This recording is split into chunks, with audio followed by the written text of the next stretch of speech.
Bienvenue dans ce module qui va être consacré aux sauvegardes et au classement de vos rushs une fois que vous êtes revenu de votre mariage, que vous êtes bien fatigué, que vous avez passé une bonne journée et que vous êtes rentré super tard. Et ben moi, le conseil que je vous donne, c'est de commencer à faire vos sauvegardes dès le lendemain, même si c'est dimanche, vous êtes fatigué. Je vous conseille déjà de vider vos cartes et de faire votre classement sur le lendemain de votre prestation de mariage.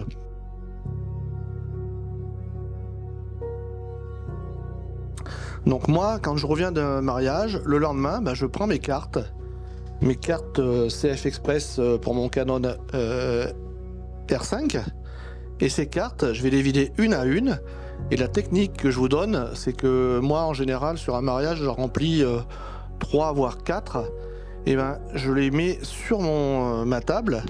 Et une fois qu'elle est vidée, que je l'ai enlevée de mon Mac, et je la retourne. Et cette fois, je sais qu'elle a été vidée, cette carte, et je peux passer à la suivante.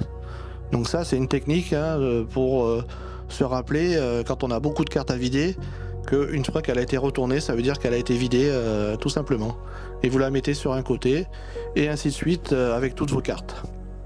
Donc une fois que vous avez commencé à vider vos cartes, que tout a été transféré sur votre disque, moi je vous conseille d'avoir un disque spécial pour les mariages, qui va être consacré uniquement au mariage. Un disque dur, soit SSD, soit HDD, comme vous souhaitez, à vous de voir.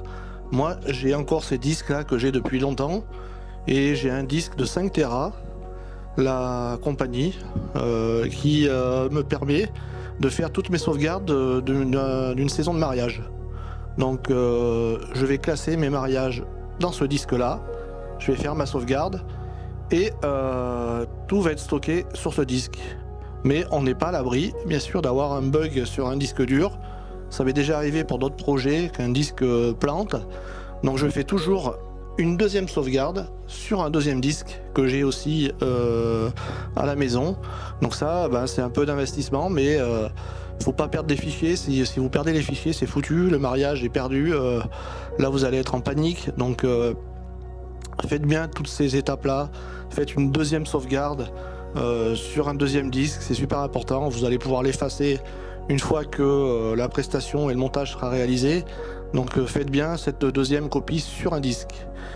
Et moi, comme je suis un maniaque de la sauvegarde, je vous conseille d'en faire une troisième. Et cette troisième, moi je la fais sur un NAS que j'ai à la maison. Je vais pas vous le montrer là, il est sous ma box. Et j'ai un NAS, petit serveur avec 3 disques à l'intérieur. Et là, je vais balancer tous les rushs du mariage sur le NAS pour être sûr d'avoir quelque chose au moins à récupérer si mes 2 disques plantent en même temps. Je pense pas que ça puisse arriver, mais on sait jamais. Donc j'ai toujours une copie sur un NAS. Voilà pour les sauvegardes, une fois que vous avez vidé toutes vos cartes. Donc 3 sauvegardes pour être sûr de ne pas perdre vos données. Alors tous les rushs que j'ai saison par saison, je garde un mariage, je le garde 1 an. Comme ça, je peux passer ensuite à la saison suivante. Et je peux me servir aussi de quelques rushs pour pouvoir faire quelques petits réels dans l'année, pour faire une petite promotion sur mon activité de vidéaste de mariage et faire une publi Instagram pour montrer ce que je fais. Donc je garde quelques rushs pendant 1 an, et dès que la saison suivante démarre, j'efface la saison complète. Alors une fois que ces sauvegardes ont été réalisées, je vais aller les importer dans mon logiciel de montage, et je vais créer des proxys. Des proxys qui vont me faire des copies sur ma table de montage. Et ça va prendre un certain temps, donc vous faites tourner ça dans la journée, et vous allez faire une petite sieste parce que vous êtes fatigué le dimanche. Donc vous importez tous les rushs sur votre ordinateur si il n'est pas assez performant. Vous faites donc des proxys. Si vous avez les nouvelles générations de Mac par exemple, avec des puces M3 Max, M3 Pro, Je suis pas sûr qu'il y ait besoin de faire des proxys. J'ai pas encore testé tout ça. J'ai un Mac avec la puce M1. Donc je crée quand même des proxys pour pouvoir faire un montage un peu plus fluide. Mais ça, on y reviendra sur le module qui concernera le module sur le montage. Alors en ce qui concerne le classement, je vais aller sur mon disque dur qui est consacré au mariage et je vais aller créer un dossier qui va s'appeler avec le nom des mariés et la date du mariage. Donc à l'intérieur de ce dossier, je vais aller créer un sous-dossier qui va s'appeler préparatifs. Et dans ce dossier, je vais aller glisser tous les rushs des préparatifs. Ensuite, je vais créer un dossier mairie. Je vais aller glisser les rushs mairie s'il y a eu des images de la mairie. Ensuite, je vais créer un dossier cérémonie, église, soirée et vin d'honneur. Et un autre dossier séance couple. Voilà un petit peu comment je procède. Et je glisse tous mes rushs dans chaque dossier.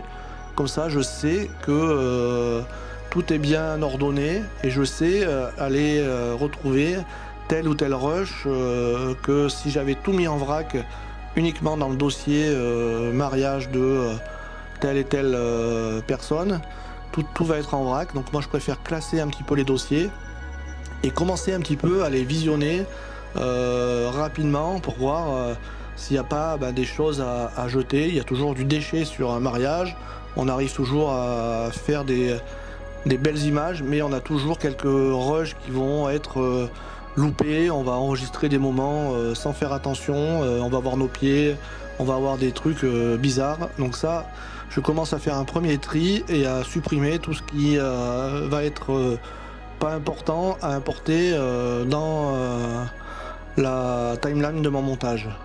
Donc voilà un petit peu comment je procède pour faire mon classement.